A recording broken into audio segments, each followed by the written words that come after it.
Hello, welcome to the Q, or today it's my personal snow globe. But let's talk about house rules. I'm going to do a series of videos on house rules, and over the years I've heard lots of people complain about house rules. You know, they're too strong, they're too overpowered, they break the game, it's unbalanced, all sorts of whining. I imagine if you made a house rule that was really, out of line, it could be those things, but most house rules aren't. They're just made to enhance the game, change the game up a little bit, so you're not have the same strategy over and over and over. So then I debated, should I call this series House Rules Don't Suck series? Which I still may put that in the title, who knows.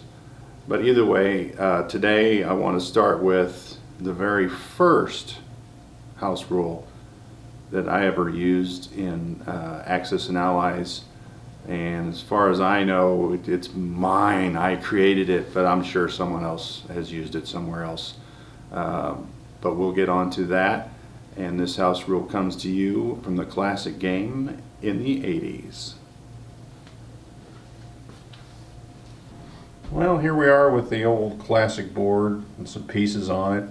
It's kind of like when you break out an old family photo album and you're flipping through the old photographs. Lots of memories come back. Pretty cool. But I digress. During a production meeting for this video, I came up with, or didn't come up with, I discovered in the bottom of the old classic box some sheets of paper that reminded me of the second house rule. So we'll throw that in after this one as a bonus. And really what I should say is these house rules, how they were as we played them in the 80s, and then as a caveat, how we're playing them now. This first rule is the retreat rule. And with planes being 12 and the bombers costing 15, huge painful loss to lose aircraft in this game. So we came up with a rule, hey, if the planes are all that's left in a battle, they get to retreat. So on this battle here, if you roll it out and say you kill the 4 infantry, a tank, and 1 plane, and this plane is the lone Russian survivor, it gets to retreat out of the battle. In normal combat, you go another round, you kill it, it's gone, you've lost everything. If you had 2, they both could retreat. The downside is if you survive the battle with 1 land unit and those planes, they couldn't retreat and they would probably be wiped out. So it was very situational, whether a plane would survive, but when it did, it was like a minor victory. Lot of good times, people, oh, my plane survived, I lost my entire army, but hey, 1 plane got to move back. So that was fun, and it was fun playing it that way. I mean, like I said at the beginning, the planes were real expensive in this game in the beginning. So now let's look at how we're playing the retreat rule now. Slide that board in there and get it to where, I'm going to have to move the camera here. Alright, we'll adjust it up a little. Now, interesting when you look at this is the 42 edition board, and you've got the classic board, which is right behind it. Look how bright and cheery that is. And the 42 edition looks like maybe it was made in Soviet Moscow or something, and gloom and doom. But either way, matter of fact, it's kind of hard to see the pieces on it actually. So anyway, either way, this is the same battle, the same territory. Now on the 42, it has 2 German territories going into this Russian territory, but I've got the same units out. So on the retreat rule, the way we're playing, you play it now, and I've seen a house rule where you've got hospitals, and you would roll a dice, and then that say the hospital was back in Moscow or maybe down here, you would move, the unit if it got the successful roll down to the hospital, but it doesn't seem likely that an entire division would move to a hospital. Okay, let's start over with the dice rolling on this battle. As I looked at the film after I took it, I was rolling the dice down here off the board and you couldn't see. Not that that mattered, I was telling you what I was rolling, but the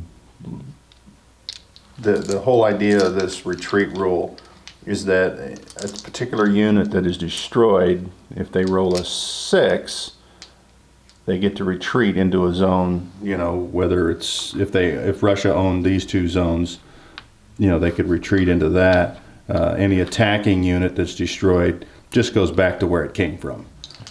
Pretty simple. And so, like on the first round, if Germany got 5 hits, well, there's 4 infantry and there's 1 tank. Well, you want to roll the tank separate to see if it gets a 6. Well, it does. How about that? And then you would roll the 4 infantry. Well, so there are 1 tank, 1 infantry gets to retreat. These 3 are dead. Let's say they get 5 hits, or only 4 hits. Well, we can say 5. What does that matter? So you got the 4 infantry for Germany. So 1 infantry retreats back, and the tank does not. So your battle is slightly different in that Russia does have these 2 units that get to pull back. There's still 2 fighters left in the space, along with the German infantry, tanks, and aircraft. So now the benefit here would be is if maybe Moscow does have a lot of units, or maybe there's a huge counterattack, maybe you don't want to take your tanks in there and you back out. You would decide that in a normal battle anyway, but now there's 1 extra Russian infantry and 1 extra tank. But in my mind, you got to get those planes. I mean, the odds are with what's left, you're going to get 2 hits to wipe out those Russian planes. And then, whatever would be left, say the Russian planes, obviously they would get 2 hits. Well, not obviously, but there's a good chance with them rolling 4s. So you'd roll for the infantry and for the tank, so they're dead. So really no change. Oh, wait a minute, I think 1 infantry from Germany actually was retreated, wasn't it? Well, either way, for the demonstration purposes, what survived the battle, I think, was 1 dead German infantry, 1 Russian infantry, and 1 Russian tank. Not a huge swing in the balance of power, but kind of fun. And then, and you roll them out each round of combat, you'll roll out those casualties just to see where the enemy, places them, to give you an idea of whether or not you want to continue. Obviously, in this scenario, you wanted to get those Russian planes, so you continue on and wipe them out. All right, so the second house rule that we came up with was a setup change, and we did a Allies versus Russia right after World War II. So Germany and Japan are both out of it. You have the Allied powers against Russia, but the twist was this new game that came out shortly after it called Fortress America. And maybe you heard that or played that. It was a invasion of the USA by Russian and I believe South American forces. The forces of communism coming into America. And it was an interesting game. But we took those pieces and we came up with our own. Now, it's hard to laugh at this, but you go ahead and laugh. But when you're a teenager in the 80s, your resources are very limited. But these were our setup charts, basically what we scribbled out on the pages. We got our unit costs and attack and defense chart. Very, very basic, but like I said, for teenagers in the 80s, this was pretty cool playing that version on top of the Axis and Allies board, with a mixture of the pieces. Today, there is a expansion for global war, which is pretty much the same concept, East versus West. So it's a war between the Allies and Russia. But they take it a step further in that there are a handful of different scenarios. And I will pull out the one I'm most, right here, right on top. The one I'm most interested in playing is the Axis split. So apparently Japan and Germany square off after winning World War II. They square off against each other.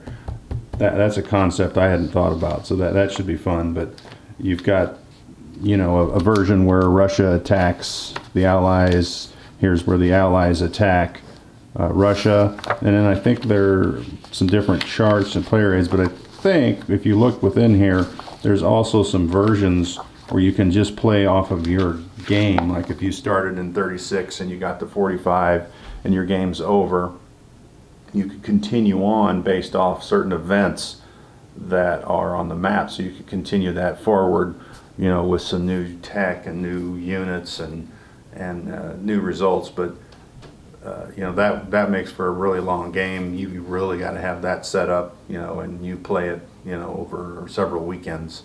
But that would be fun too. So that's the now version, which is probably a little bit more official than the scratch paper that we used when we were kids. Hope you enjoyed the first two house rules. We'll come up with some more house rules in this series, and we will still debate on whether we should call it the House Rules Don't Suck series, because there are a lot of people that really resist any deviation or change made, just because, you know, that's just the way they play, and that's fine. I still play with them, some guys like that, but that's okay. Let's go. We'll go forward with this series, and you know, if you're not interested in house rules, obviously don't watch. But I hope you did enjoy, and we will talk to you next time. So keep rolling dice.